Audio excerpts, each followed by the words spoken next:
Cancel culture and the culture wars in general are obstructing the ability to produce a political project that addresses the material needs of poor and working class Americans in the current age of constricting capitalism. Professor Ben Burgess, in his new book, Canceling Comedians While the World Burns, attempts to chart a way out of this morass by offering a critique of the contemporary left that illustrates the internal obstacles that make expanding its political reach difficult.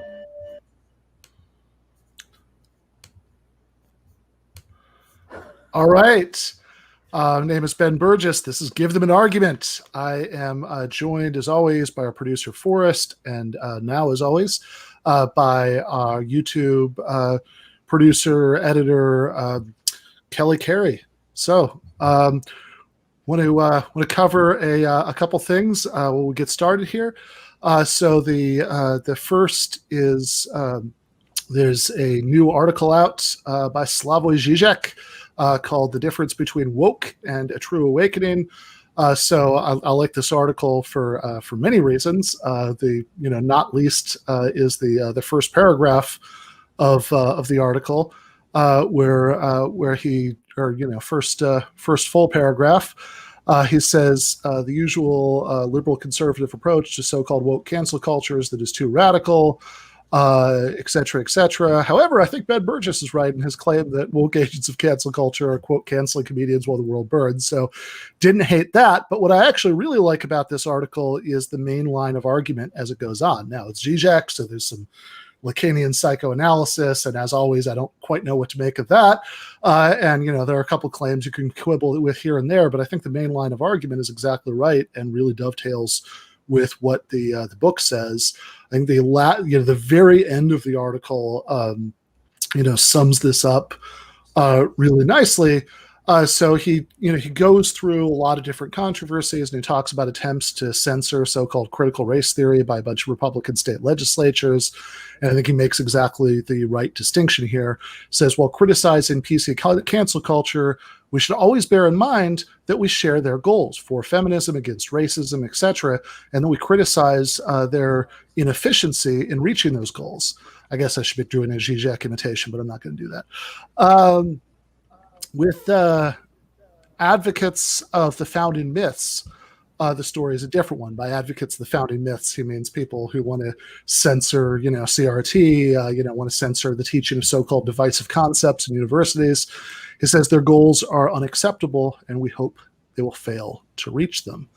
And I think that's exactly the right distinction, between, critiquing the well-meaning but self-destructive people on our side for being counterproductive versus implacably opposing those advocates of the founding myths because their goals are toxic. And of course, one of our favorite members of Congress here at GTAA has been getting in trouble lately for exactly that, for threatening the founding myths, the romanticized, that's not a word, the romanticized bullshit, about America and its role in the world and how it's, supposedly different from other countries. Forrest, do you have the clip of Ilhan? So this is the original thing. You oppose the court's investigation in both Palestine and in Afghanistan. I haven't seen any evidence in either cases that domestic courts both can and will prosecute alleged war crimes and crimes against humanity. And I would emphasize that in Israel and Palestine, this includes crimes committed by both the Israeli security forces and Hamas. In Afghanistan, it includes crimes committed by the Afghan national government and the Taliban. So in both of these cases, if domestic courts can't or won't pursue justice, and we oppose the ICC, where do we think the victims of these supposed crimes can go for justice? In both of these cases, if domestic courts can't or won't pursue justice, and we oppose the ICC, where do we think victims are supposed to go for justice? And what justice mechanisms do you support for them? Thank you. first, let me just say at the outset that it is impossible not to be profoundly moved by not just the loss of life in the recent violence and conflict, but especially the children whose lives were lost. And we all have a tendency to throw statistics and numbers out there, but we were talking about boys and girls, Israelis and Palestinians, as well as men and women. And I think none of us, from whatever perspective we come, can lose sight of that. So that's one thing that's very important.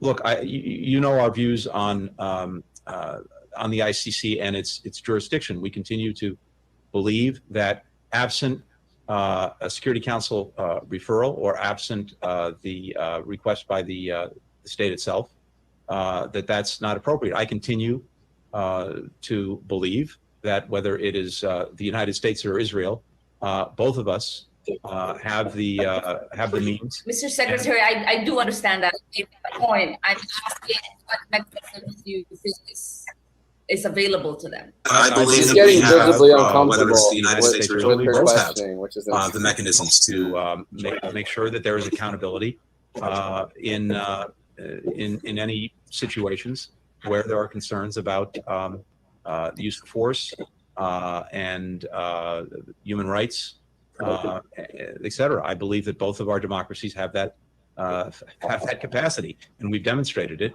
and we'll need to continue to demonstrate it going forward. And in the case of Afghanistan? With regard to Afghanistan, if it's our objection, as you know, was to the assertion of jurisdiction over the United States in the absence of a Security Council referral. And I believe that we have the means, if there are any cases to be brought, to adjudicate them and to find justice. Oh, The echo, I think the echo was in the actual video itself. It was very, like, the quality of it's actually bad enough that Ilhan Omar's staff had to cut out parts of the question because of how bad the connection was. Which, I mean, I feel like maybe it was deliberate. Fair enough. Obviously, what we want to get into is the 4-alarm freakout that's happened since she made those comments. But it's also important to get the original context. When she's talking to Blinken and she's asking about victims of war crimes committed by all these different groups and where they can go for justice, given that the United States still wants to deny the jurisdiction for the International Criminal Court. And he's completely evading that. And he's saying, well, the U.S. and Israel are democracies, so, they can go to us, as if Palestinian kids who are killed by the Israeli army, as if their parents are ever going to get any kind of justice from Israeli courts or the equivalent, in Afghanistan with the U.S. It actually, it comes from an actual State Department memo, the original questioning, right here, where he writes, the ICC has no jurisdiction over this matter. Israel is not a party to the ICC and has not consented to the court's jurisdiction. And we have serious concerns about the ICC's attempts to exercise jurisdiction over Israeli personnel. The Palestinians do not qualify as a sovereign state and therefore are not qualified to obtain membership as a state, participate as a state, or delegate jurisdiction to the ICC. So that's so her original line of questioning is based on that memo. Yeah. So and it is ridiculous to look at the original context of this and see the complete absurdity of pretending that without recognizing the jurisdiction of International Criminal Court, that Palestinians or Afghans or people in all sorts of countries might be occupied by the U.S. military are going to have any kind of redress at all. And of course, what people were upset about primarily was the fact that she mentioned all of these different groups as people who could commit war crimes: the United States, Hamas, Afghanistan, the Taliban, and that's supposed to and the idea. I mean, I think we have a tweet from Lauren Bobert, however you say Lauren's name. Who what's that? Who cares? Yeah, who cares? Fair enough. Lauren B says Ilhan Omar. This is a Republican congressional candidate here. Ilhan Omar, now honorary member of Hamas, just compared the U.S. military with the Taliban. Sadly, it's not even a surprise anymore. We have terrorist sympathizers in Congress, and it's being normalized by the mainstream media. And this is a extreme example, but it's an extreme example of something that we have, that we've seen a lot of. That you can, if you do a quick Twitter search for Ilhan Omar, you will see scads and scads and scads of this stuff. And I want to throw to Kelly and then Forrest, get their thoughts on this in a second. But I think the thing that really needs to be emphasized about this is incredibly simple, because all of these ghouls are circling around Ilhan Omar for saying is something that's just obviously true.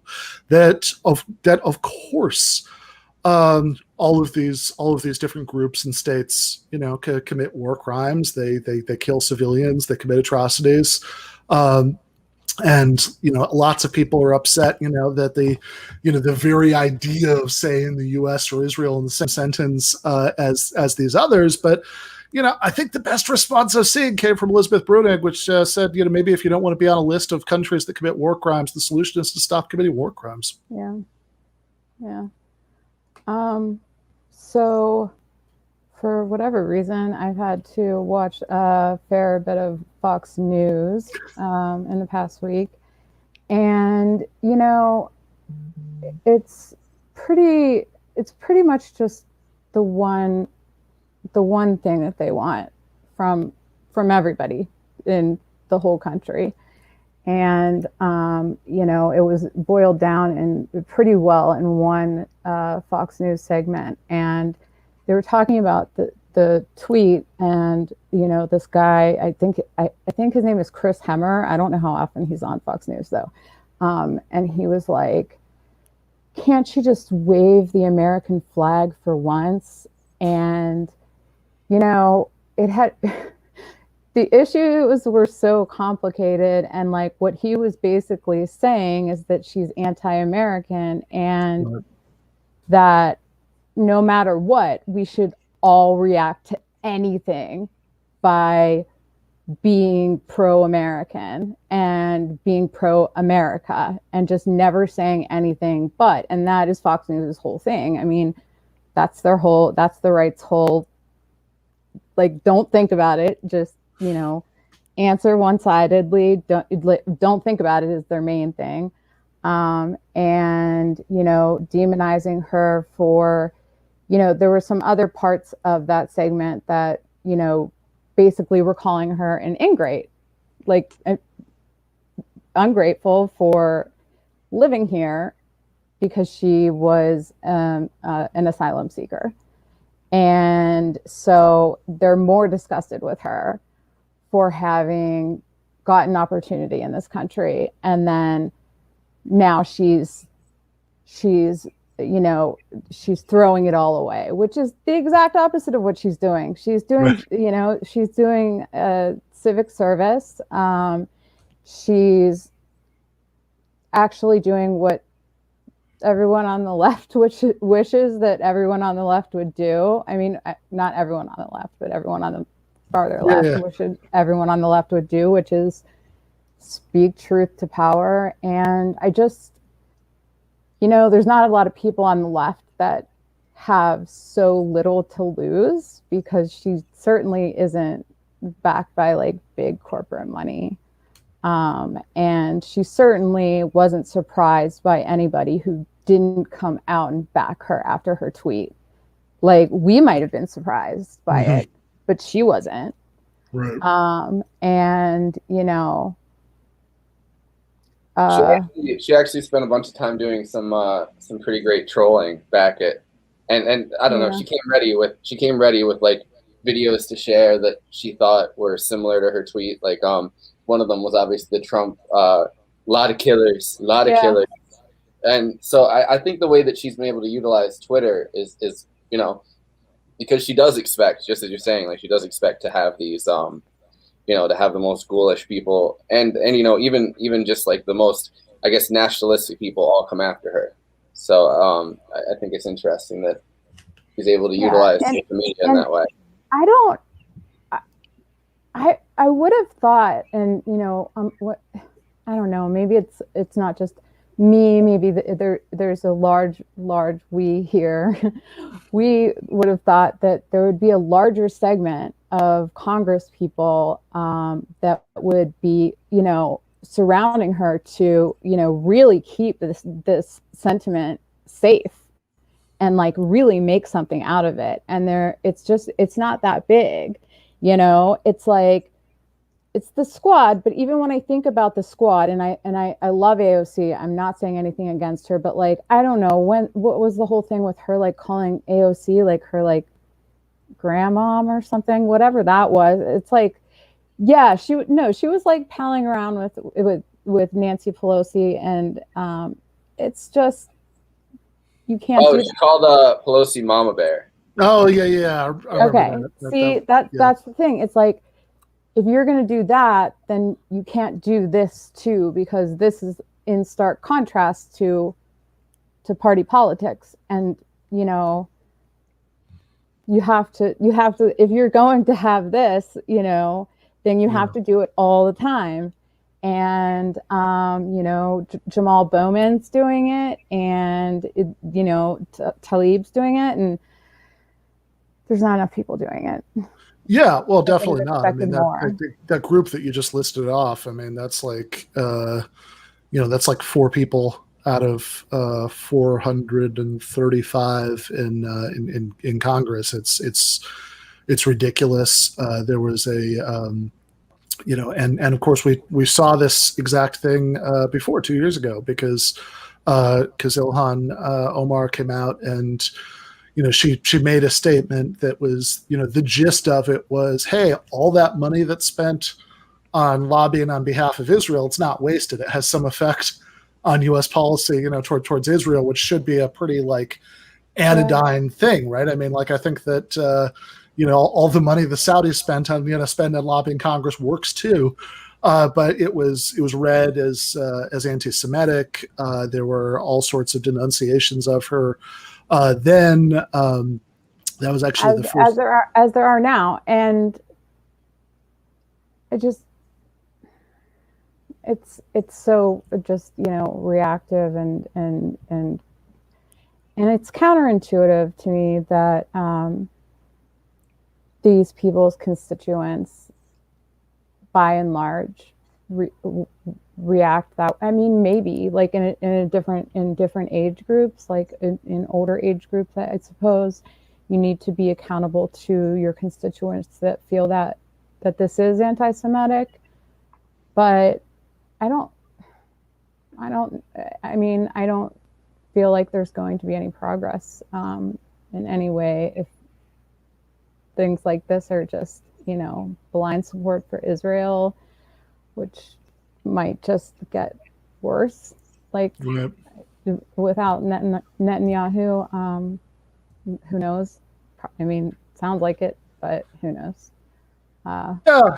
I mean, I think there are some signs that, at least on a popular level, I mean, that kind of like reflexive blind support for Israel, you know, I mean, obviously on an establishment level, that's still taken for granted. But I mean, I think at a popular level, I don't think that there's as much backlash as there would have been a few years ago. And I'm cautiously, you know, optimistic. I mean, I think that's why the right wing has been freaking out and trying to, you know, criminalize BDS and all of that, you know, because they do have some sense that, you know, public opinion is not with them in quite the way it used to be. But yeah, I think what you said before, Kelly, is exactly right. That like the gist of it is that you're not actually supposed to think about it, right? You know, you're not supposed to think, oh well, hold on, But is that not true? I mean, do we not commit war Yeah. crimes? Are there not people who whose homes are bombed, whose relatives are killed, who die of easily preventable diseases because of sanctions?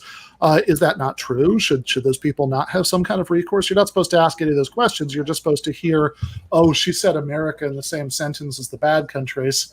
So I mean, are there people on the left that don't? I mean, this isn't a support the troops thing. I think it always goes to being like a support the troops thing. Is that America is bad? Like we go around the world doing bad things. We just always go around. I mean, we make situations worse. We secretly do things that like aren't that secret. I mean, we don't care if they get found out. We do like CIA ops to like control different countries. We do, and we do good things, that turn out bad. Mostly, we're good and bad. And it goes into both categories. It doesn't mean that I'm sitting here saying this and I support all troops that are overseas and that are here. I don't, I understand that they are individual lives, American lives, and that they believe in what they're doing.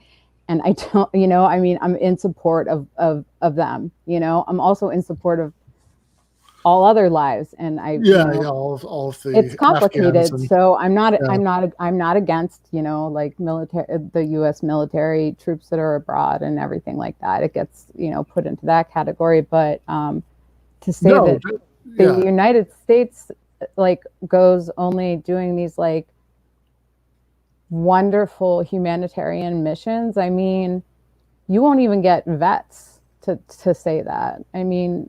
No, because they've seen, because they've seen and they know different. I mean, no way.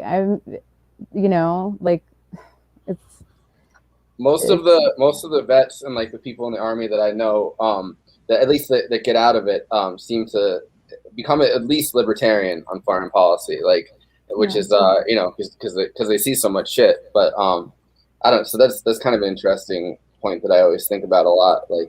A lot of the most disillusioned people with our foreign policy are people that have been on the ground and actually seen it in action. Yeah, of course. And, they might have, some of the, very, cut and dried values that still align with, what you think of as the right, like family and, religion and all of these things that actually, exist on the left as well. And so might consider themselves being more on the right. But that's my experience with. Yeah, they generally know that they weren't, they generally know that they weren't in those other countries, spreading freedom and democracy and good things and being welcomed, with flowers by everybody there. Yeah. Because how could they not? They're in that position. But the issue isn't about the individual working class people, who go into the military. The issue is about what the military itself does abroad. And you don't have to think that the United States is some sort of uniquely evil force. All you have to acknowledge is that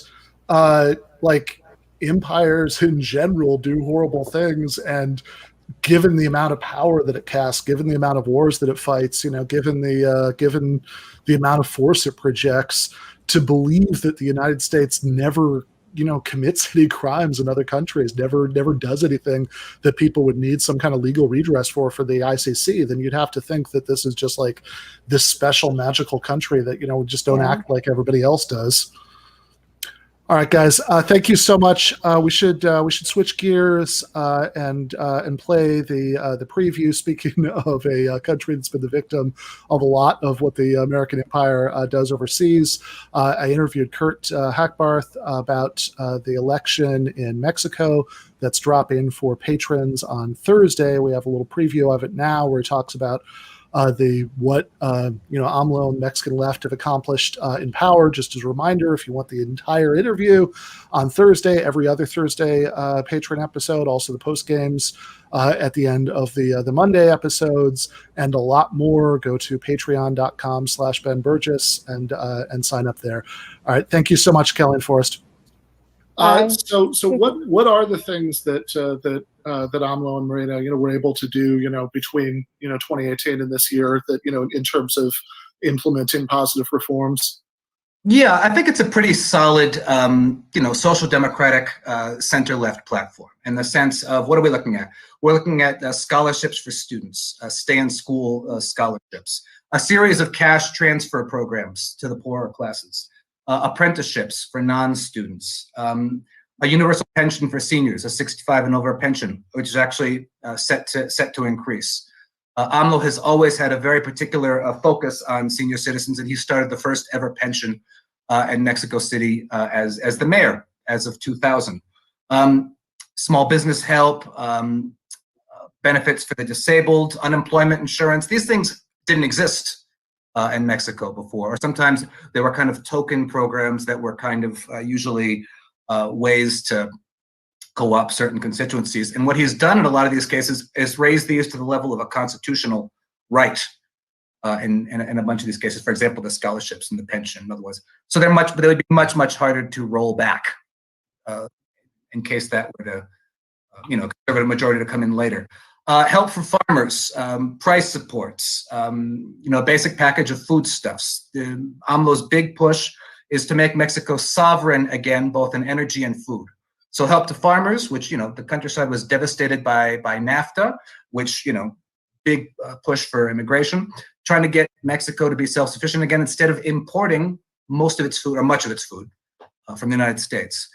A big push in energy to try to make Mexico self-sufficient in energy again. We saw in February when the lights went out in Texas, the lights went out for 4 million people in Texas, Mexico as well.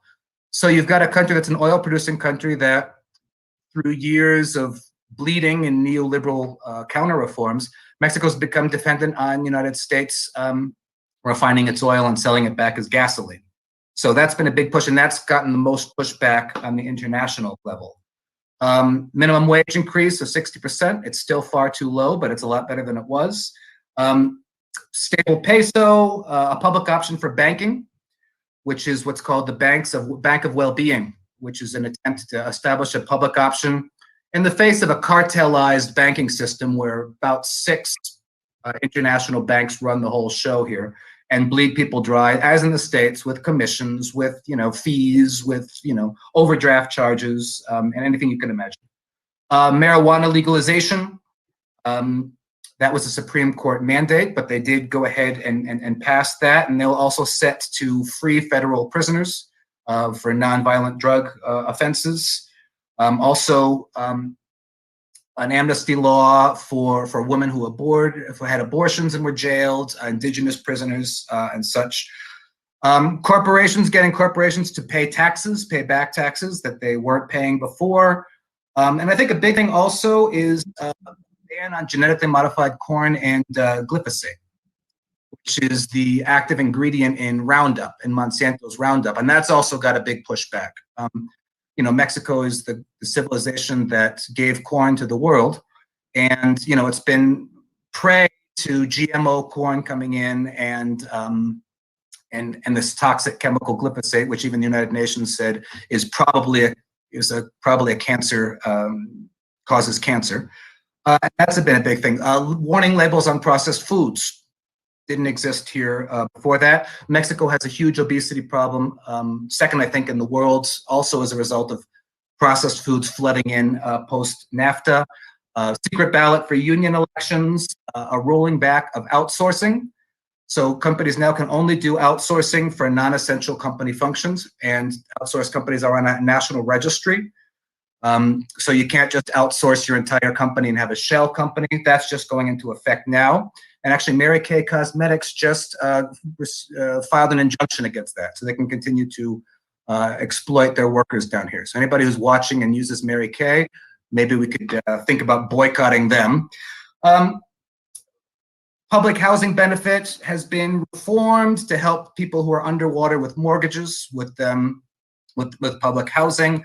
Commissions on pensions have been rolled back. So that's kind of in the social and the domestic side.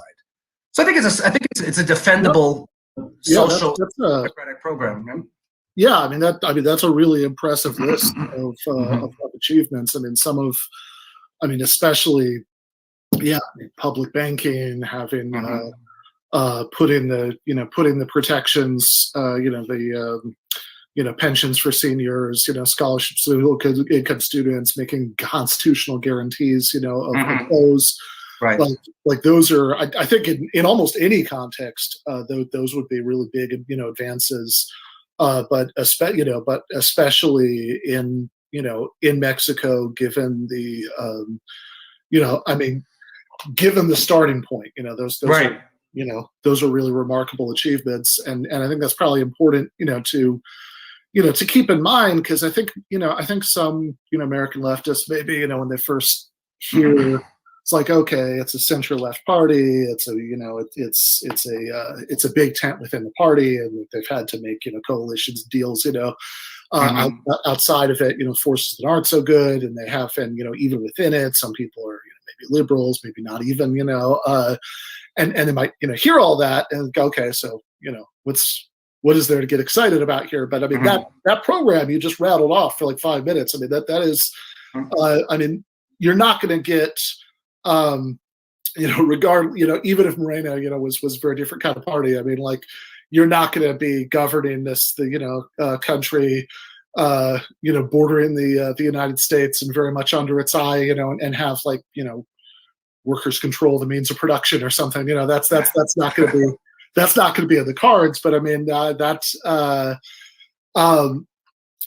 kind of, look at the history of American intervention in Latin America for, over nothing, over like extremely incremental, reforms. Over much less than this in a lot of it.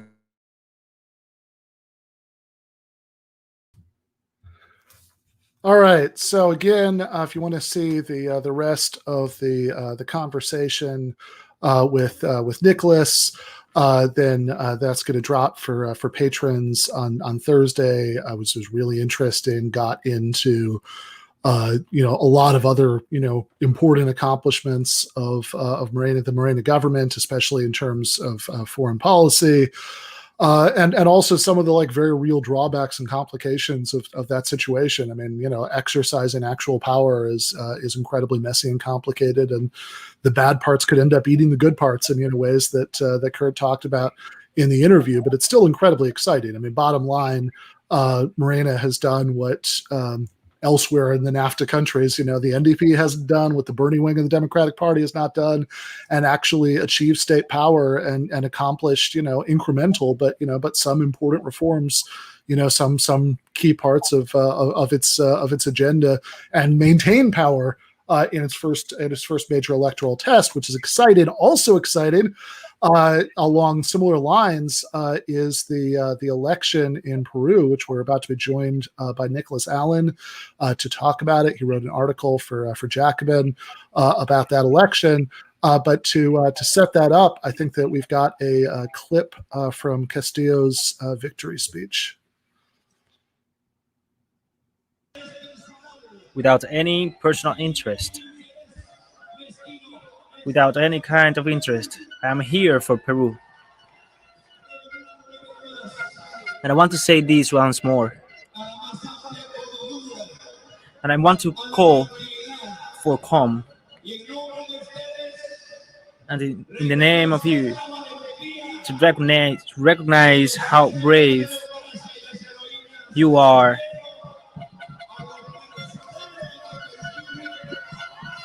For a free Peru.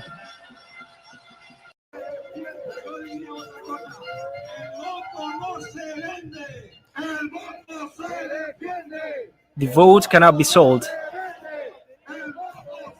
The vote has to be defended.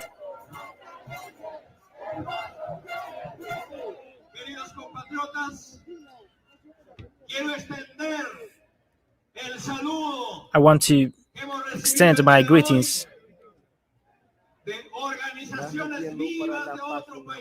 of organizations from other countries, of teachers from other countries of Latin America, of the popular organizations of neighboring countries, of the president of Bolivia. Greetings for the Bolivian people. Brothers, our brothers in Argentina, and the president of Nicaragua.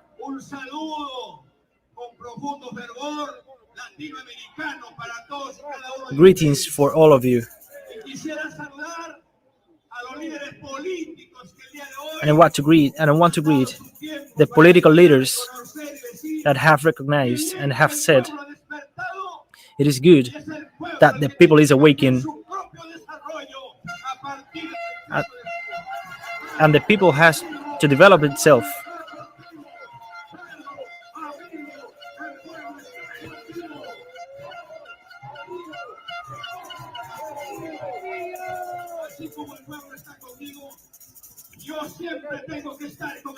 I will always be with the people, and I will never take advantage of the democratic space to clean my debts, to clean my crimes. You cannot play with democracy.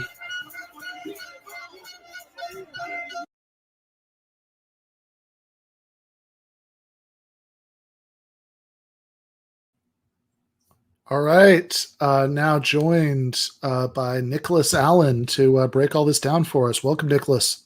Hey Ben, how's it going? How are you? I'm very good. I mean, this is cool to watch. I mean, it seems like maybe the pink tide's coming back in a little. Yeah, I mean it's some kind of tide that's coming back in. Some people are calling it the red tide or the pink tide. It's perhaps too early to say the color or even if it's fully returned, but signs are encouraging in Peru and of course in Bolivia, which Castillo mentions in his speech. Also makes an overture to Argentina and other progressive governments, who were quick to reach out and recognize the legitimacy of his victory at a time, and we can get into this later, at a time when there's clear attempts being made by his opponent, Keiko Fujimori, to taint that victory, that democratic victory. So, yeah. Yeah, I mean, the fact that victory speech had all that internationalism in there, it's talking about Bolivia and everything is exciting, because I know you mentioned this in your article in Jacobin, that there was quite a bit of the Fujimori campaign was about just red baiting and fear mongering. Like they had was it Leopoldo Lopez from Venezuela coming in to campaign for Fujimori. Yeah, that's exactly right. I mean, I think all of the observers who were on the ground during the election said that even in a country like Peru, which is pretty accustomed to this level of kind of McCarthyist red scare, this last election really took the cake. In part because Keiko Fujimori, this is part of her playbook, but also she was even more hysterical, I guess, with her use of this kind of McCarthyist tactic, because she really has no program whatsoever to offer, is widely reviled by the general populace. She is the most unpopular politician in Peru. And so that was kind of her last playbook, and it took her, to dark places where she was, vindicating or championing her father's dictatorial legacy, this kind of like Bolsonaro-esque mano duro, kind of law and order platform. So it was it makes it all the more remarkable that an avowed leftist in a society like Peru, which is susceptible to these kinds of red scare campaigns, was able to overcome that threshold and win by, as we saw, a very narrow margin, but not an atypical margin either for Peruvian elections. So I know there's stuff to unpack, but yeah. Yeah. So we should talk about that, but also, I mean, why you get into in the article all the reasons why Castillo is the kind of candidate who it's like shocking to see somebody like him become president of Peru, given both his personal background and certainly his political background. Mm-hmm. Yeah, I mean, the simple fact is that there's never been anyone like Castillo, i.e. someone from a left-wing indigenous background. That combination of factors is atypical. I should add that there have actually been indigenous candidates or presidents in the past who are more of a neoliberal stripe. And also, the fact that he doesn't come from the center of Lima. Peru is a very centralized country, and so the fact that he comes from the regions, from the Andean region, and we can include the Amazons also in that kind of marginalized parts of the country, is truly remarkable. I can go into, it's really, I mean, his biography is really, in a way, sort of reminiscent of Lula da Silva. It's something that really weighs heavily yeah, I could go into that a little bit. So Castillo comes from the northern region of Cajamarca, which is it's a region, a mining region. It's kind of like one of the so-called extractive frontiers. And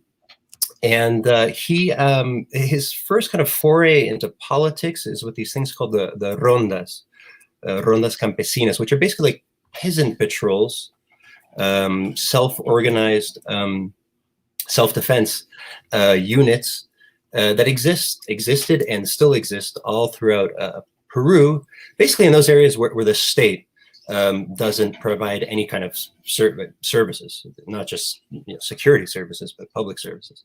And these originated in the 70s, generally to prevent things like cattle rustling and theft.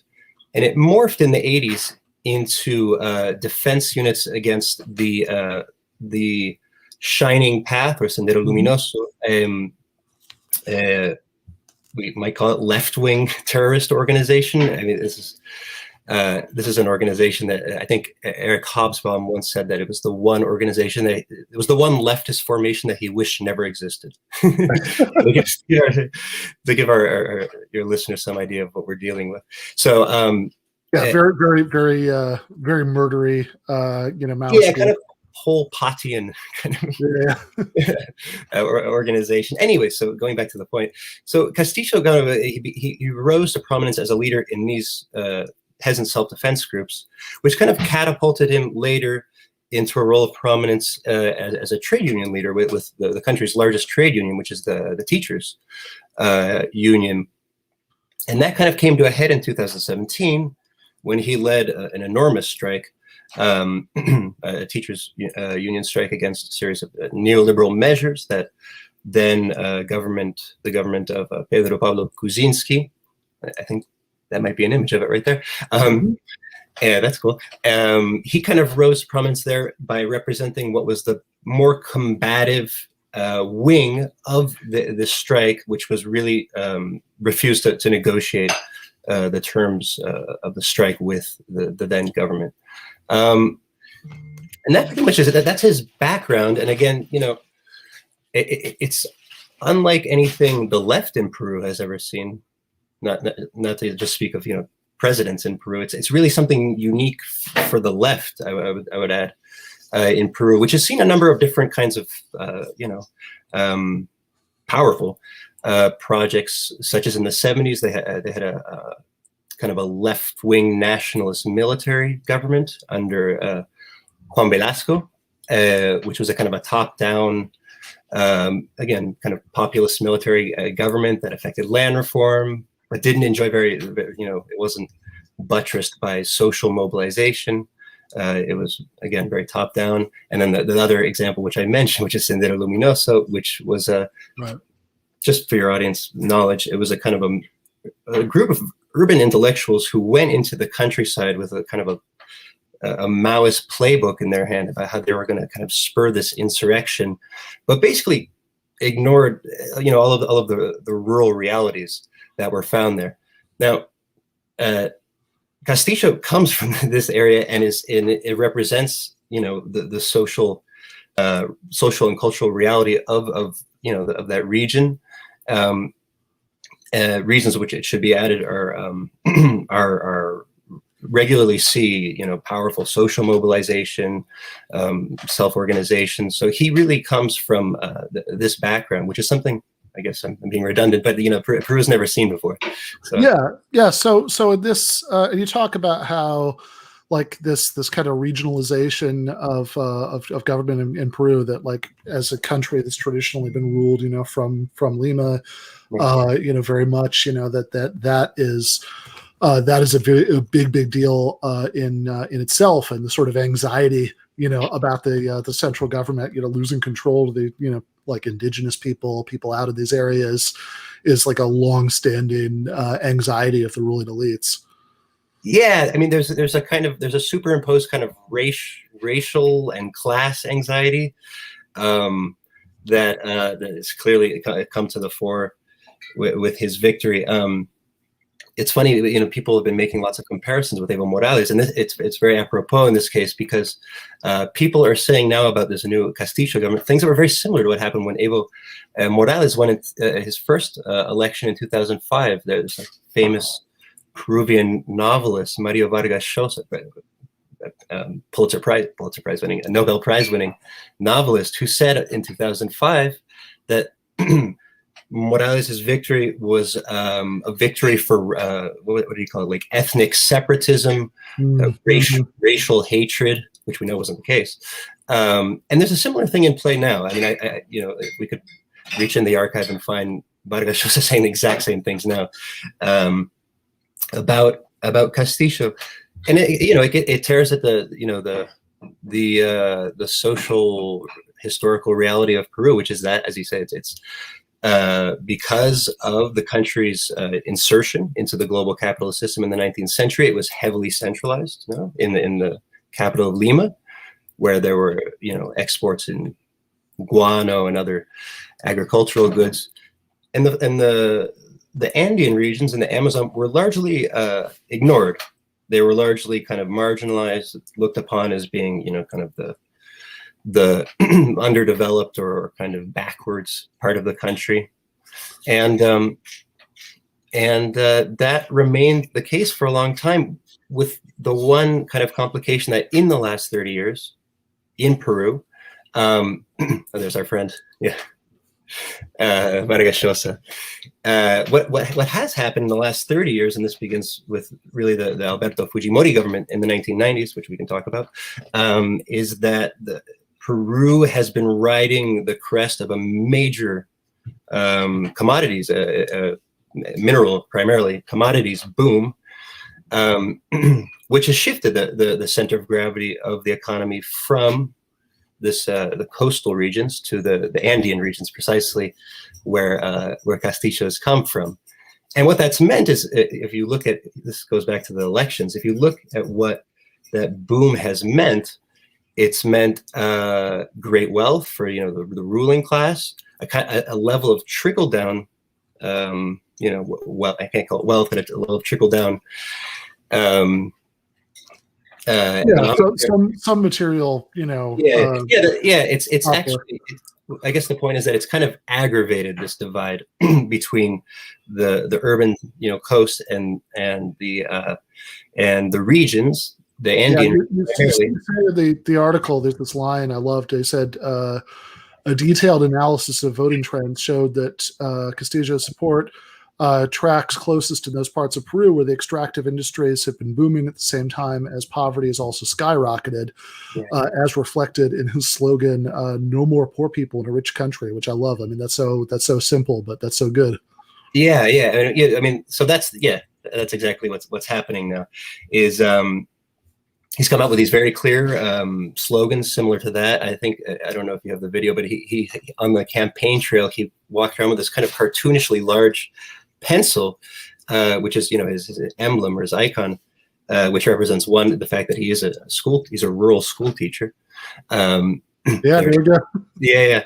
And then, it represents the other big, the big aspect of his victory, and was the centerpiece of his campaign, which is that he plans, with this pencil here in the photo, to rewrite the Peruvian constitution, which, we can go into this, but the Peruvian constitution is kind of I don't know if I can, it might be a hyperbole, but it is probably the most neoliberal constitution in the region, imposed by Alberto Fujimori in 1992, which basically... You quoted like the Mike Davis line of, about how Peru is the birthplace of neoliberalism. Yeah, neoliberal kind of a populism. It has so what happens in 1992 is Alberto Fujimori calls this kind of mock constituent assembly to basically rubber stamp. The big pencil is so cool, to rubber stamp his constitution, which he already drafted. And what it basically does is it enshrines private property as the highest social good. There's nothing. There's nothing that can trump that. Be it the good of the nation. So basically, it eliminates all capital controls. It gives all mining concessions over to transnational mining corporations. Deregulates all markets. Eliminates all public service, or privatizes most public services, and along, etc. So again, when we try to get at the idea of the impact of Castillo's his victory and his platform, and how challenging it will be to actually implement it, we're talking about undoing all that. So it's yeah. So I know that you said his own like his threading a needle in terms of an alliance, between a couple of different parties, and his own party's, platform, economic platform is much more radical, nationalizations. Yeah. But this was a tight election and there's nothing like a sweeping, mandate for all that. You said that it could be, it's plausibly the case that like he watered enough of that down that to get at least the grudging support of anti-Fujimori moderates who probably aren't on board with even the stuff that he does still support, but that stuff is at least like along the lines of no more poor people to rich country, at least not nationalizing, but at least like taxing the mining industry to pay for some kind of meaningful social services. Yeah, that's exactly right. I mean, he did, if you look at the trajectory of Castillo from the first round of elections to the second, there was he did tack markedly towards a more moderate position by maybe, the standards of some armchair left group. But and when I say that, I mean, like, as you were saying, his party, which there's some ambiguity about to what extent it is his party, but we can leave that aside. His party's platform is very kind of maximalist, in the sense that it calls for complete nationalization of all industries, a variety of other measures. But really, that's the key one, because we're talking about a country whose GDP depends overwhelmingly, on its mineral reserves. So he walked that back a little bit.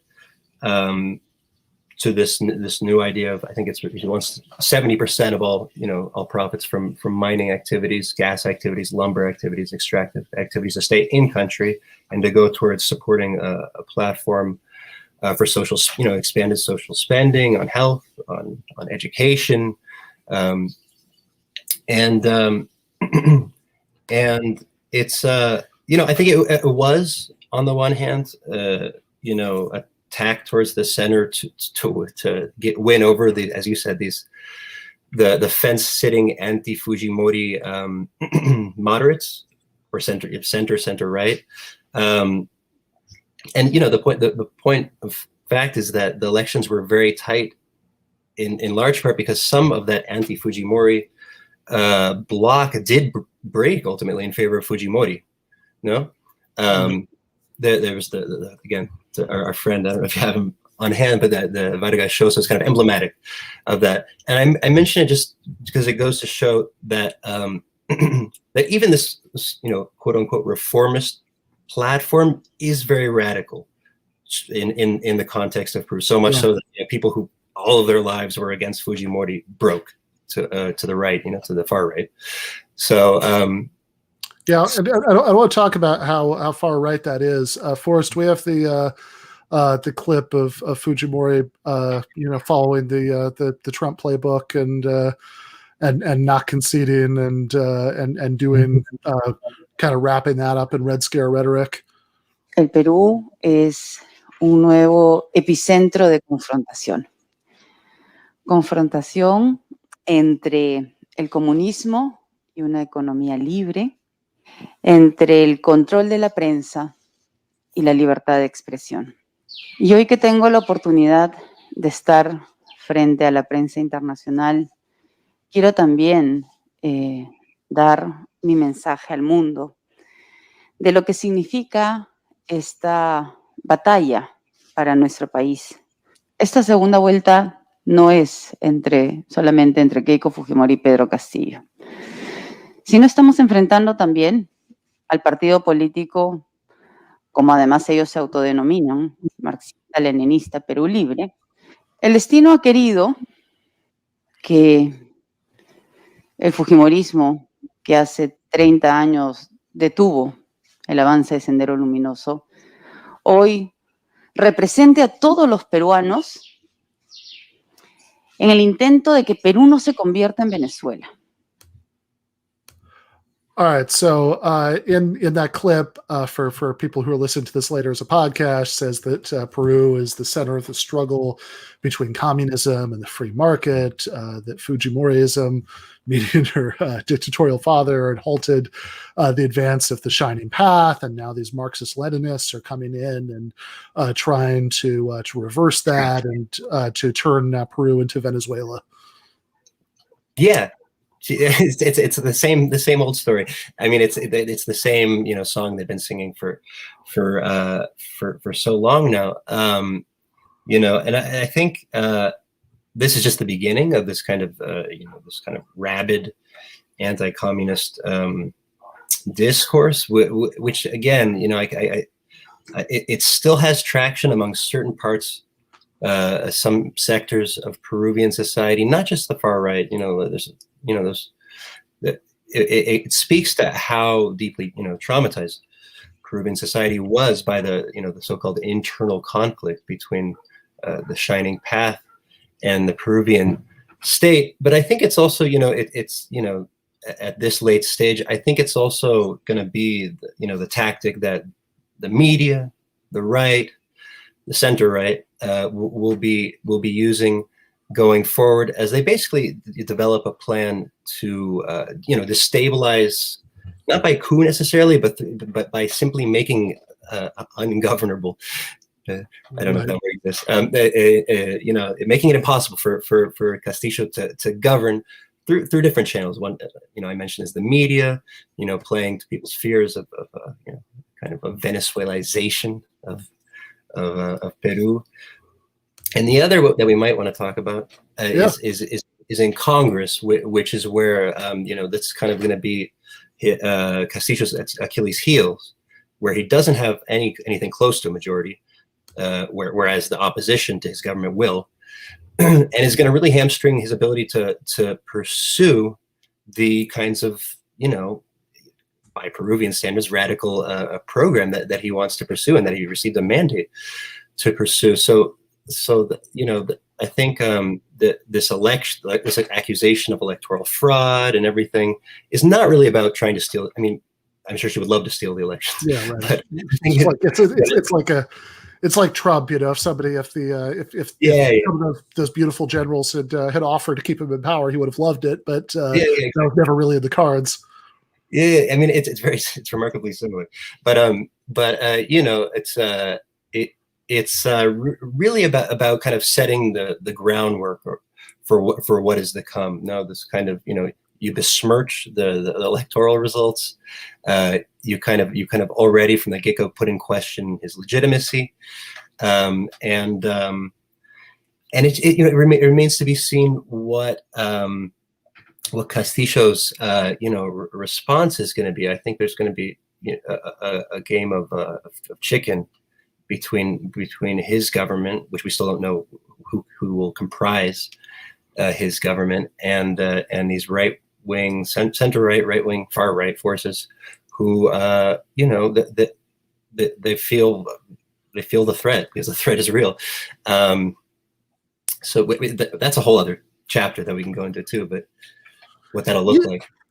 Yeah, right. So I mean, maybe just briefly, I mean, what does that look like? I mean, in terms of the if you have I mean, somebody in the chat, I think maybe in a sort of dark joke, asked said, asked Nick when the U.S. coup was coming.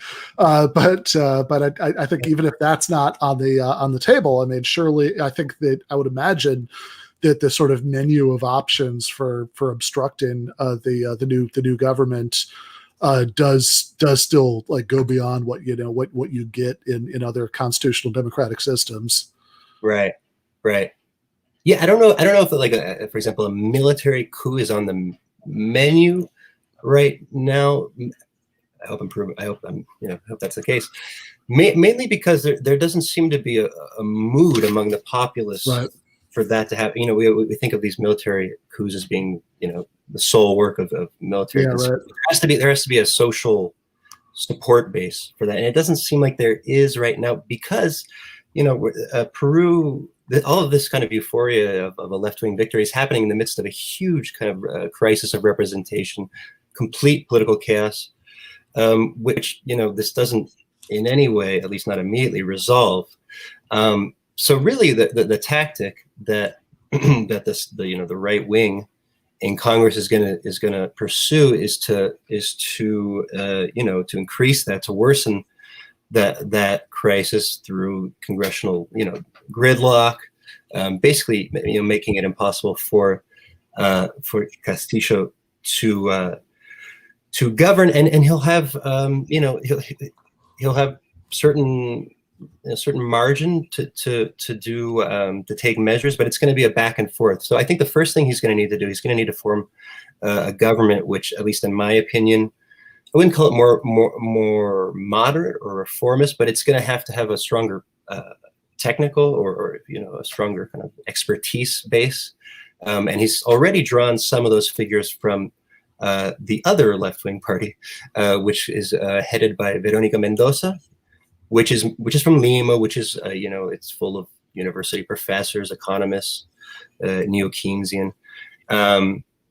And he has, in fact, already taken his what seems to be his economic advisors, this fellow Pedro Frank, who has really come out against the kind of media slander to throw a wet blanket over this idea that it's going to be wholesale nationalization of all industries, et cetera, et cetera.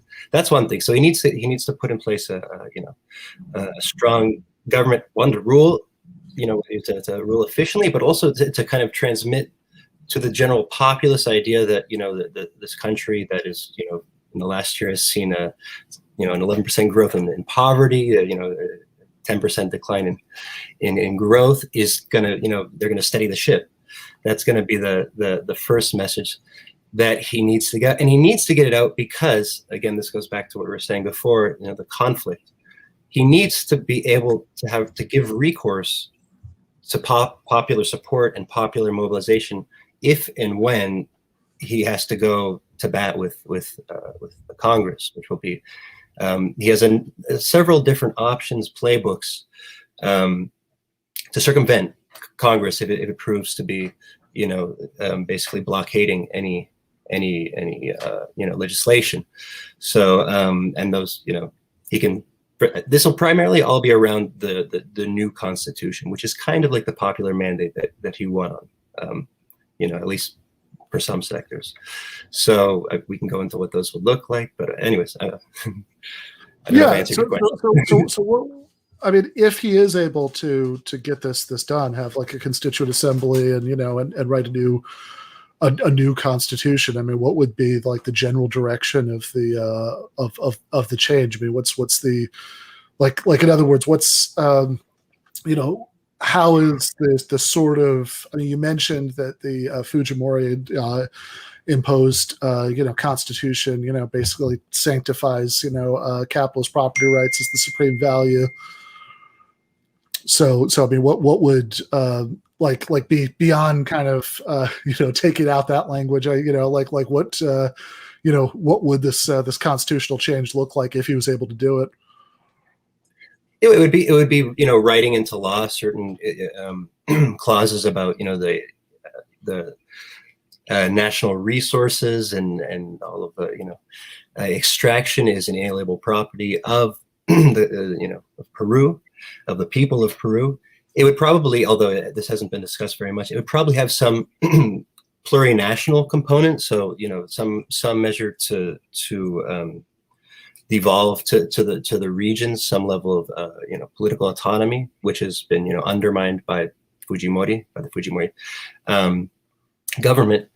And it would probably include a number of clauses around the guarantee of basic public services like education and health, labor, labor regulations, which are basically non-existent in Peru.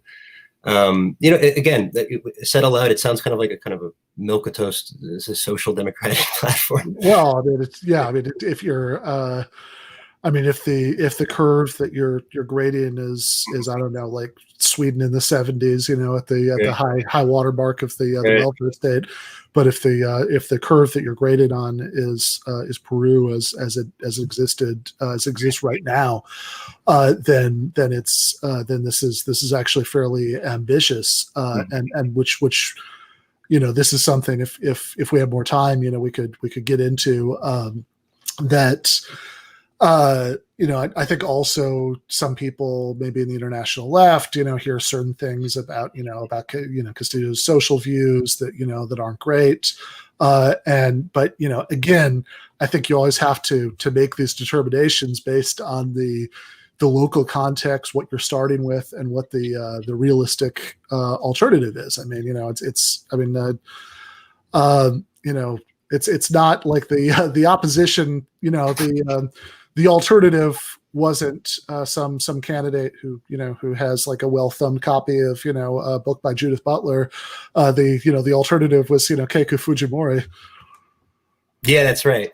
No, and it's right. Since you you did mention his Castillo's illiberalism, which has been criticized by sectors of the left. He's been clear that he has kind of a confessional mode where he's very transparent. He says that I don't believe in these things. I don't believe in same-sex marriage. I don't believe in abortion, etc.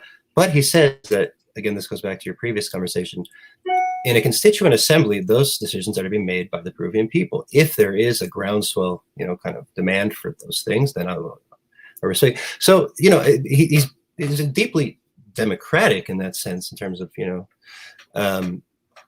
terms of respecting the will of the people, and it's hard. Yeah. So, we're kind of talking about, the again, the armchair left there are plenty of things that we can find at fault with Castillo. He does come from a Christian, kind of evangelical adjacent background. He's not exactly evangelical. But again, you have to remember that with the transformation of Peruvian society that took place under Fujimori, it was not just the authoritarian, kind of death squads and all of that stuff, which left deep wounds, and which the Peruvian society largely rejects now. That much is kind of off the table. But the neoliberalization, I guess you could say, of society was very deep. It was that through that neoliberalization, there was an emergent kind of extremely precarious middle class that grew up in the urban centers of Lima, which is all to say that there is there's he's going against what might even be kind of a certain common sense these days in Peru around, just the way that the economy should be run, the way what people's rights should be. So it's not something that he can just kind of impose by fiat. Like there has to be some work to to bring the people along with him, and that's Yeah, and that makes a lot of sense to me. Thank you so much, Nicholas. Everybody should check out your article in Jacobin. Is there anything else you want to plug before you go? No, just check out. I'm the managing editor of Jacobin America Latina. Check that one out too. It's almost as good as the original. Yeah. Appreciate that. Thanks, Nicholas. All right. Bye-bye. All right. That was Nicholas Allen, wrote about the election in Peru for Jacobin. Now we are joined in just a moment by Ryan Grimm. And actually, thank you so much for coming on, Ryan. Yeah, thanks for having me on. Yeah, so on that, that thing, we was just talking about with Nicholas, the sort of dark kind of global left joke about the election of Castillo in Peru. It's like, oh, okay, when's the U.S. coup come in? And connected that up with what we were talking about at the beginning of the episode with Ilhan Omar and the backlash against her. You had well, actually, I should set this up. So you just finished a stint as for like a few weeks. Yeah. Like I have for the last year and a half or so been like Crystal Ball's fill-in whenever she would go on a vacation for a week or for a couple days here, and so she left. I think they knew that she was leaving, but I think that up until the very end, they knew that she and Sagar said they were leaving, but I think that they had contract run-ins before and had resolved them, and so I think that right up until the end, they thought that Crystal and Sagar would sign another contract and would stay. And so as a result of that, they're like, oh, we don't have hosts. Right. So they asked Emily and me if we could fill in for a couple weeks or so. And so I ended up doing 2 weeks. Yeah. So during those 2 weeks, there's this clip that got a lot of play from your discussion with Emily about all of the backlash against Ilhan Omar for putting the United States, for mentioning the United States in the same breath as other, governments and organizations that, that sometimes commit war crimes, thus suggesting that the United States doesn't have an immaculate record in the world. So let's just watch this clip of. But on the other side, on the balance, I think the United States has done incredible good around the world, continues to do incredible good around the world in a way that could never and should never be compared with the Taliban or Hamas. I would agree in this sense that when it comes to the amount of pain and suffering that the U.S. has produced around the world, the Taliban, Hamas, and Israel are pikers compared to what the U.S. has been able to accomplish just in, say, Argentina, or just in Indonesia, or just in Vietnam, or just in Congo, or just you could throw a dart anywhere at the global map, and you can probably find, at some point throughout the 20th century, the U.S. intervening to undermine, some type of social democratic effort and backing the most vicious right-wing elements. And the irony of them calling this anti-Semitism when the U.S. very consciously and explicitly out of World War II allied itself with former Nazis, helped Nazis escape justice, was complicit in what was called the rat line, with getting Nazis out of Germany and into these death squads that were run by the United States and deployed in an anti-communist fashion against the Soviet Union and against leftist elements in South America. But who ended the Holocaust? I mean, what country? The Soviet Union, actually. Okay, but I mean, the Soviet Union did that. no, I mean, We the Soviet walked Union, in after the Russians had suffered 20+ million casualties and marched into Germany. Sure, but without the United States' intervention, a heck of a lot more people would have died in that atrocity. Yes, and I'm glad the Soviet Union and the United States allied to beat Nazi Germany, but the Nazi Germany, the Nazis themselves then allied with the United States to go after the Soviet Union and to go after communist and social democratic elements in South America. That's an actual part of the history. Right, but again, there's lives being saved in that process, a lot of lives being saved in that process, and a lot of Americans putting their lives on the line and dying to save those lives. Sure, but many fewer than Soviet lives died to take on the Nazis. But that doesn't change the fact that the United States intervened and risked lots and lots of lives compared to what it may have been complicit in, or what it may have been, lives it may have costed on the other side of that. I think, again, the balance there is clearly on the side of good in a way that you can't apply to the Taliban or Hamas. I would much rather have I would take the establishment government of the United States over the governing forces and the establishment of the Taliban any day. I'm glad we're in the American empire, not the Taliban empire. Wait till you hear who funded the Taliban at the very beginning.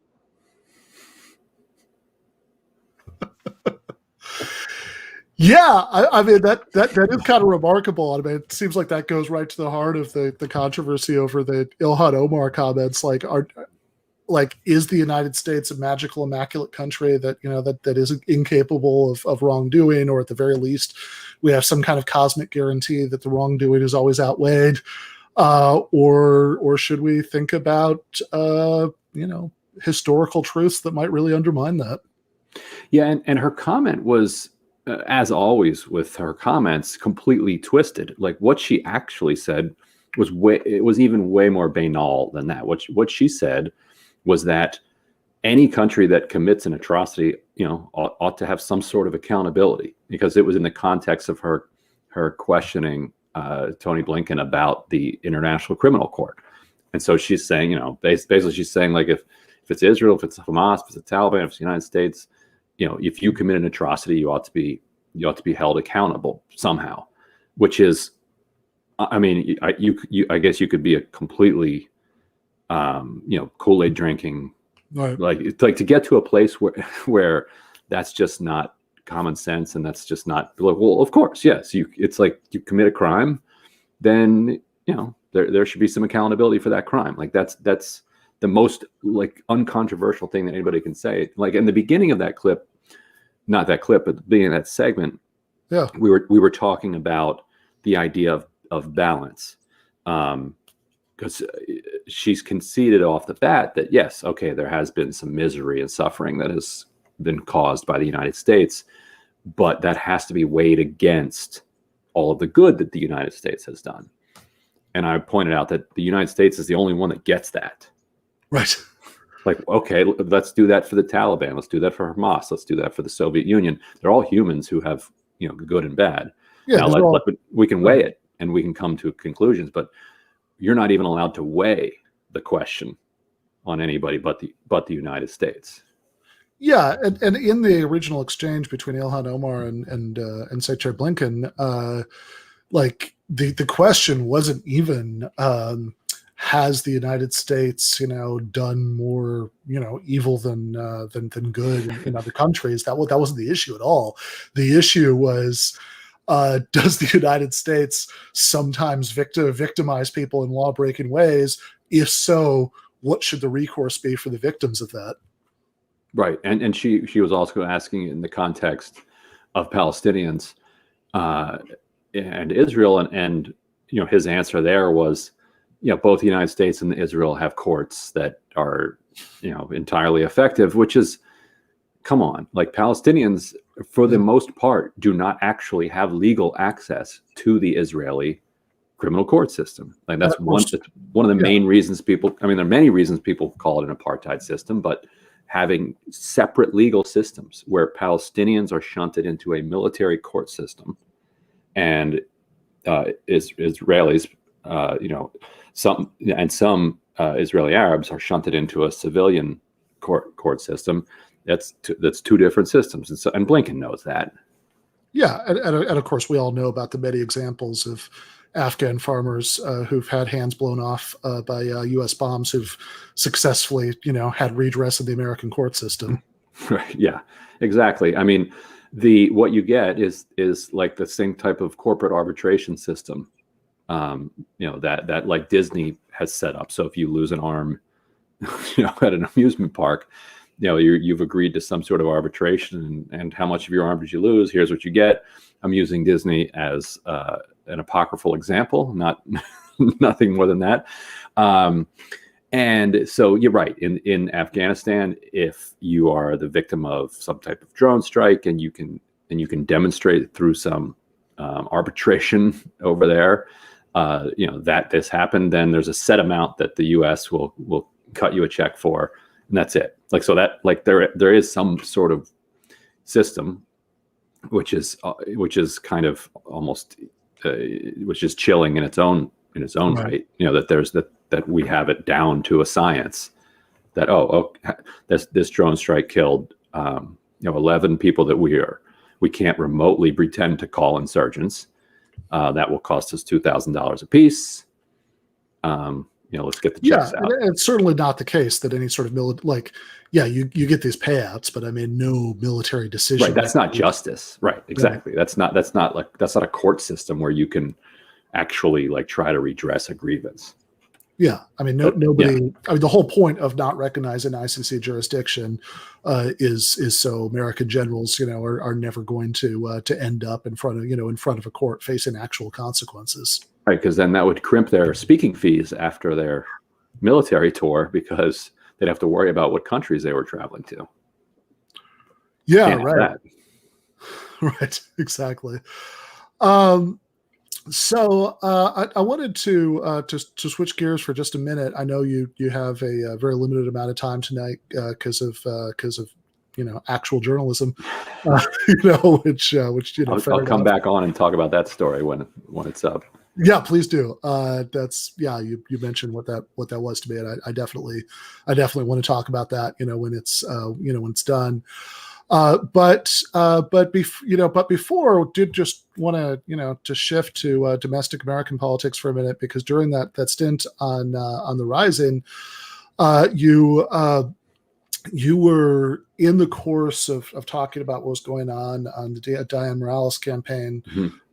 You revealed something I found pretty remarkable about what happened, or what almost happened last year in Iowa. Forrest, do we have the clip? I just want to watch this and ask you about it before you go. The story I'm about to tell you hasn't been reported before. Heading into the 2020 Iowa caucuses, the Sanders campaign hired scores of new canvassers to try to drag out as many voters as they could to the caucuses. In a low turnout affair like that, just a few people can tip a precinct in your direction. Some of the staff started complaining about the hours, some complained about the pay, and some complained about the hierarchical nature of the campaign. They wanted a bottom-up revolution. They didn't want to be told by campaign headquarters how to do their jobs. And most importantly, they wanted days off in January, just weeks before the caucus. And so they started organizing. Not organizing voters to come to the caucus, but organizing among themselves to get time off and to redress those other grievances. Several open letters were written, but not published. Staff proposed a work stoppage and suggested they stop entering data into the campaign system, which would have crippled the operation. This was their moment of, quote, maximum leverage, they argued. Fortunately for the Sanders campaign, they already had a union. It had been formed early in the campaign, so there was a process set up to handle these disputes. A bargaining unit call was scheduled for a week before the caucus to hash out their strategy. The state's regional field directors were also part of the union, and so they knew about the brewing uprising. They got organized too, and came to the call prepared with all of the arguments against a work stoppage and against a public statement denouncing the campaign. A vote was held, and a majority sided with backing down and not making the fight public. A week later, in a scandal-plagued caucus, Sanders won slightly more votes than Buttigieg, but Pete Buttigieg was deemed to have won slightly more delegates. Had a few more people shown up in a few more precincts, even with all the shenanigans, Sanders would have won both the popular vote and the delegate race. Yeah, I mean, so in the just to try to tie this together a little bit and sort of underscore why this is so remarkable and maybe worrying. We're talking earlier in the episode about these electoral successes for the left in places like Mexico and Peru and the many messy compromises and trade-offs involved in those elections and in holding state power. And certainly I don't want to make light of this. Campaign workers have bills to pay like everybody else. They certainly deserve protection against abusive bosses.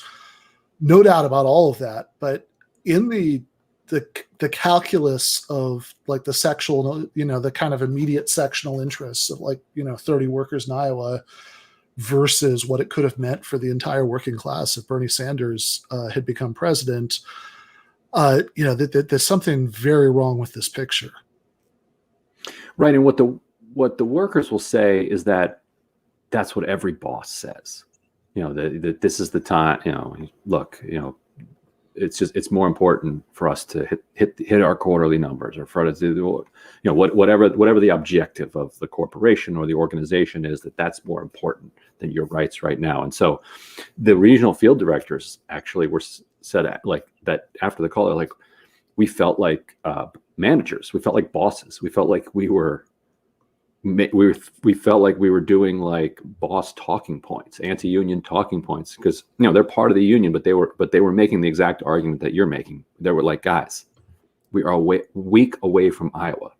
Like, the world is depending on us to win this caucus. We blow this, Bernie Sanders' campaign is done. We win this, Biden is sinking.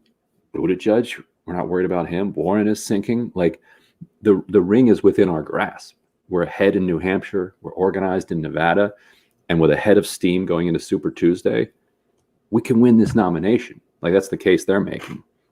And that's more important than you getting a day off. You're probably not going to get days off in January, like a couple of weeks, before the caucus, with the, especially with the size of staff that the Bernie Sanders campaign is able to offer. And I mean, I guess I think if the left is going to be serious about power, I mean, like these are the kinds of trade-offs have to be prepared to to think about. And I did just want to say, so this isn't too none of this sounds too anti-campaign worker, that you did also mention in a different part of the segment, that we didn't play a reasonable, I think, solution to try to square the circle between the legitimate needs of campaign workers and the abject insanity of saying that we could have had like a work stoppage in the Bernie Sanders campaign, weeks before the Iowa caucus, which would just ground everything to a halt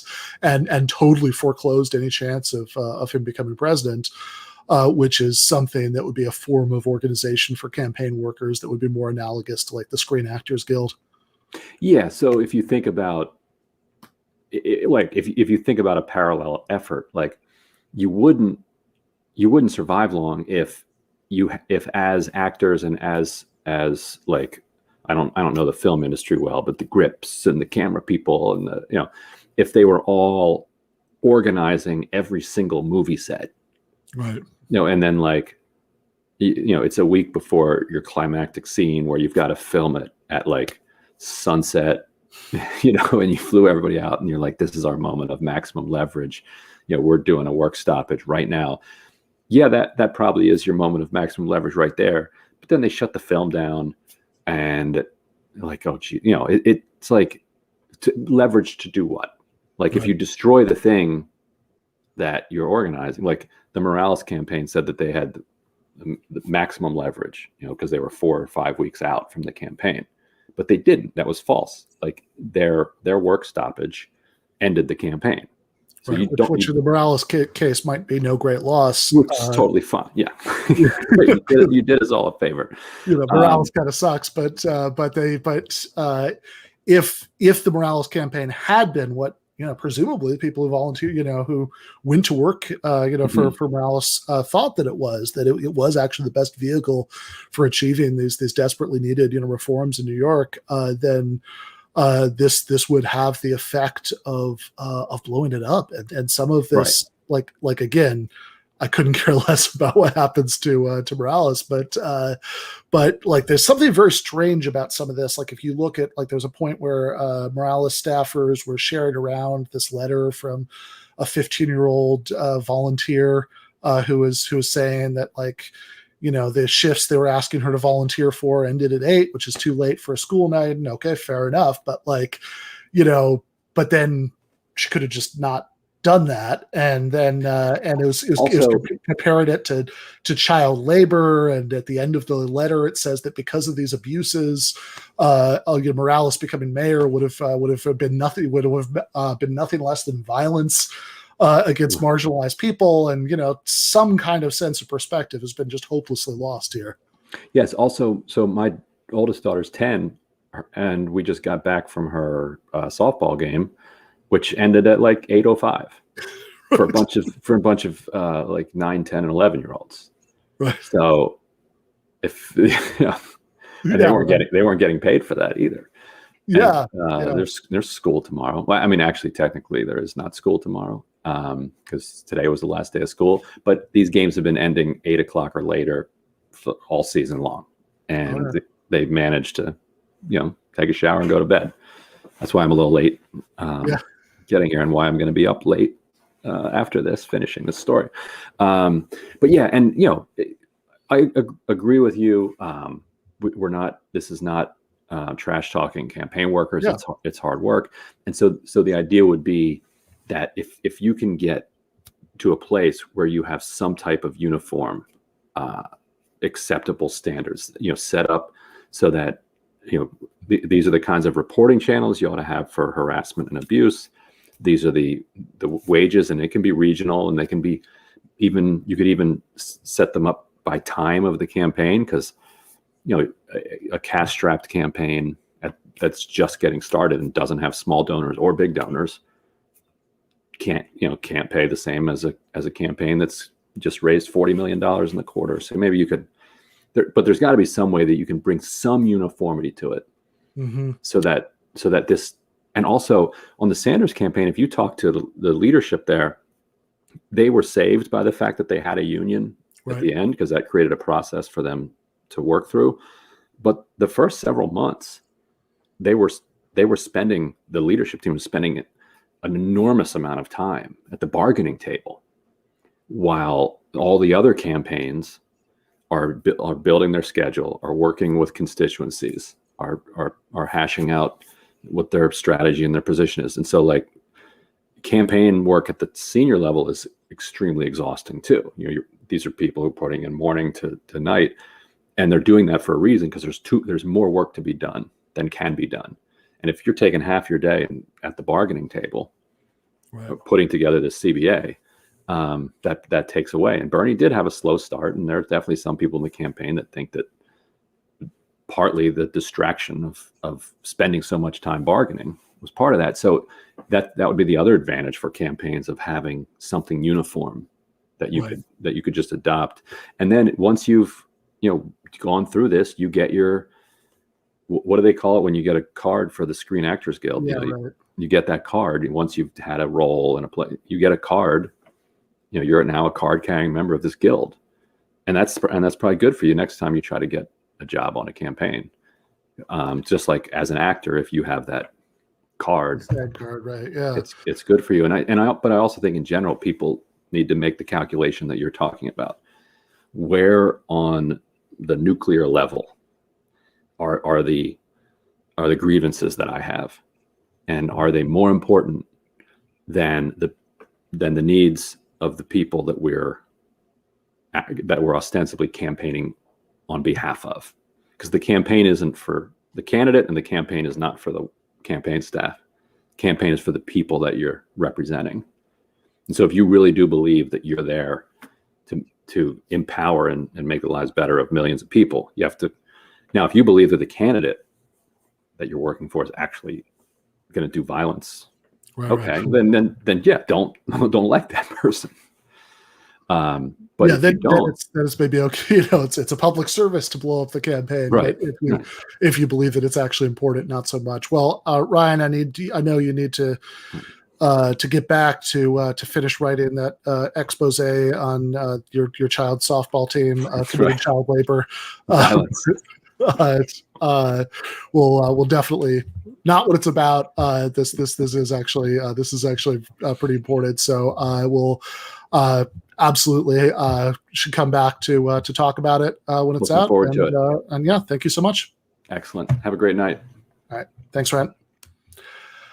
All right, so this is we're at 9:35, which is normally a little after we would go to the post game, but there is one last thing that I want to do before we go to the post game. So I've got that timed. I'm actually about to post that for patrons, but I have that time to start at 9:45 because there is one thing that I really wanted to talk about before we finished the episode tonight, which that has to do with our friend and comrade Anna Kasparian, obviously of the Young Turks, but also the co-host of Jacobin's weekend show with Nando Vila.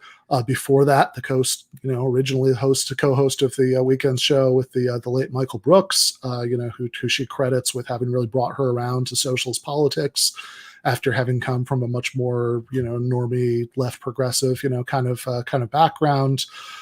And recently I've seen her embroiled in some online controversy with other figures in left media, and I didn't want ostensible left media, I think, for a better term for the. I mean, not so much Katie, who I think is genuinely a good progressive. No, Katie is good people, but they have but there are.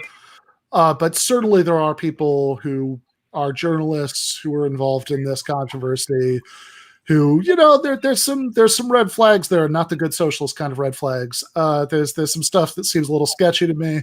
That said, I haven't, waded too deep into all of this.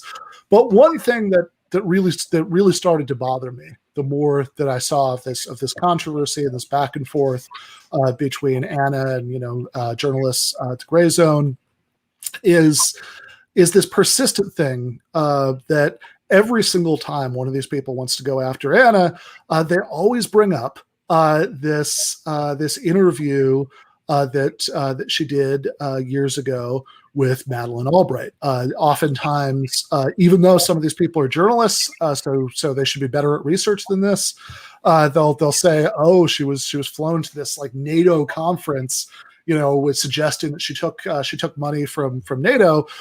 It was not a NATO conference. While she was there, she also interviewed people like Joseph Stiglitz, and it was a much more general conference, and her airfare and all that was paid by YouTube, which had a bunch of prominent content creators, various political backgrounds go to cover it. And while doing it, she didn't have planned interviews, but she managed to kind of snag people and get them to, "Can I ask you questions?" For 10 minutes. She said when the time, not the last time she was on the channel, which was for the discussion about The Shining back in April, but the last time she was on the main show, she said that part of her advantage when she gets when she does things like this is that oftentimes various prominent figures at these conferences see this young woman. They don't necessarily take it that seriously. It's not like these people watch the Young Turks. They don't know who she is, and so she can get in there and do some interesting interviews. If they did watch the Young Turks, they probably. I mean, I don't think Madeleine Albright would be. Yeah, I don't think Madeleine Albright would agree to the interview if she watched the Young Turks. And the way that it's persistently brought up, either if people play a clip. They'll play the clip at the very beginning when Anna says something like, "Oh, I'm honored that you're doing this," or whatever, the kind of thing that you say to somebody to put them at ease at the beginning of an interview, and they certainly don't play anything from later in the interview. And this bothered me because I've seen this come up so much. This is part of the playbook now, that whenever Aaron Mate, whenever anybody, Jimmy Dore, whenever anybody wants to go after Anna Kasparian, it's like the first move. They say, aha, here is my evidence against her. She's an imperialist shill, even though she's against all the wars. She's against U.S. sanctions on Syria. She never wanted the United States to be militarily involved there, but still she's an imperialist shill. And the evidence that she's an imperialist shill is that she interviewed Madeleine Albright. And the way that they present it always makes it sound like this was some kind of love fest, that she was only pitching her softballs, and all of that.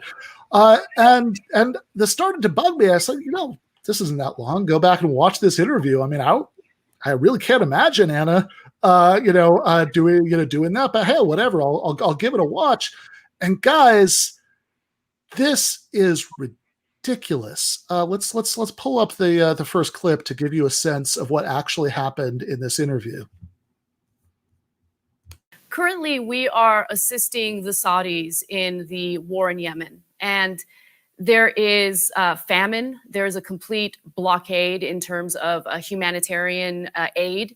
And it's interesting to see the U.S.'s involvement in that while, the government simultaneously argues that it will fight other wars in the name of human rights, in the name of democracy. Why is it that we continue to be such close allies with Saudi Arabia, considering some of the heinous crimes they've committed abroad? Well, our long-term relationship has been with Saudi Arabia, starting by Franklin Roosevelt. And there really is a reason. Saudi Arabia is an important country. And we do, in fact, have, as I said, have been carrying on a relationship with them for a long time.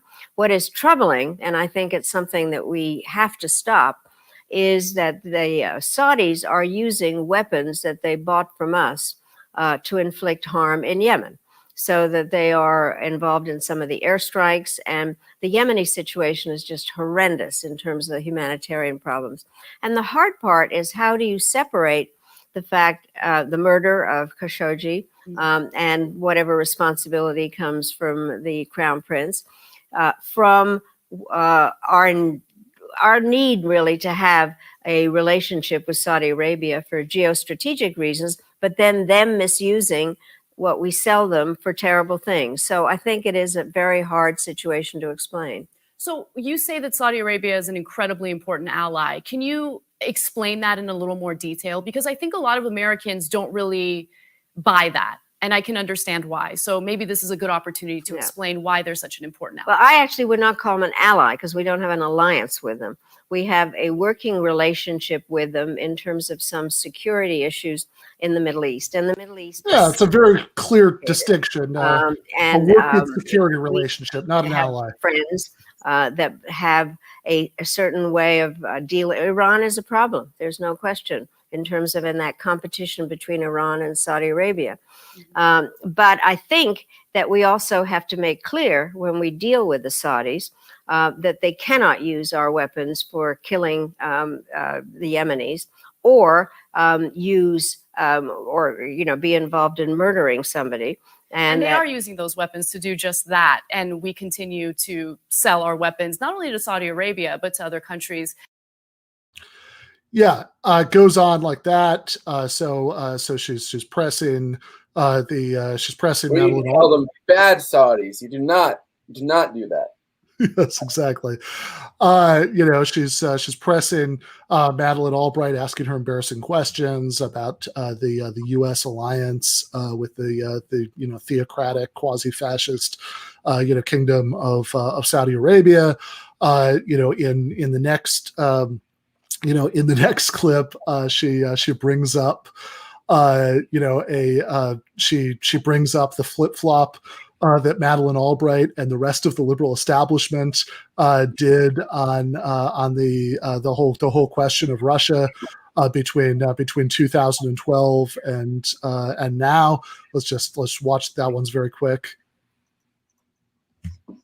I want to pivot onto the issue of Russia, because that is, of course, a big topic of discussion at this conference for obvious reasons. But, you know, in doing research for this interview, I came across a statement that you made back in 2012 in response to Mitt Romney. Now, at the time, Mitt Romney was running for president, and he referred to Russia as America's #1 geopolitical foe. And your response was that he had little understanding of what was actually going on in the 21st century. And then a couple minutes after that, she brings up domestic U.S. politics. For you know, this is of course an international conference, but I do want to just ask you one question about American politics. So in America right now, we're seeing this rise of young female politicians, which is really inspiring. And I think that was long overdue. And my mind does wander back to 2016 when you made a statement about women who did not want to support Hillary Clinton as president. You have apologized for that statement. I didn't say that. So if you're capable of watching all of this and thinking that this is this is some kind of like love fest or friendly interview, I mean, yeah, she gives Albright a chance to answer the questions. She doesn't like interrupt her and start screaming at her. She doesn't spit at her or spill pig's blood on her. Not that I would have objected if she had done any of those things. Albright would have all of that and much more coming to her. And I would probably buy Anna a beer every time I saw her for the rest of my life if she had done that.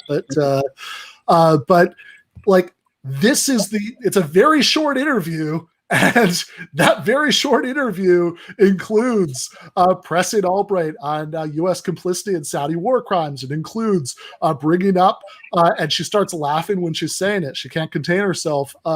Albright's amazing, flip-flop on Russia and Putin. She brings up. You can tell also that Madeleine Albright is not used to getting any kind of pushback on any interview because her face throughout it is shocked as if somebody has spilled pig's blood on her. Like. Yeah, no, exactly. She doesn't get this. This is not the way that establishment journalists treat Madeleine Albright. And yeah, she brings up, the women who don't support other women, comment about, female Bernie supporters, from 2016, which pisses Albright off at the end. And the point of all of this is not that necessarily that Anna is right in every detail of every beef that she has with anybody who brings this up. I mean, I do think that that she has a point in this this back and forth that I've been looking at. I mean, I think that I think that some of the stuff that she's raised about some of these people seems legitimate. But the point is that if in response to that, you keep saying, oh, but she interviewed Madeleine Albright, which is always, it's not the only, but it's always the first response of all of these guys. You're being a fucking idiot. Don't do that.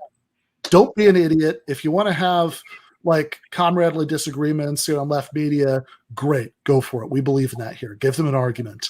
But like this sort of ridiculous smear tactic, like, oh my God, she's an imperialist shill. She interviewed Madeleine Albright once. Guys, you got to cut that out. It's bullshit. It's tedious bullshit.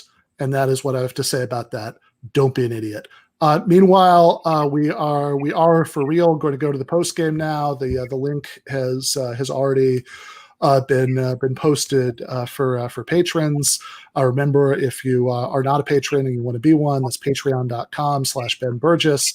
So I will see all of our lovely, wonderful patrons over there in about 30 seconds. Left is best.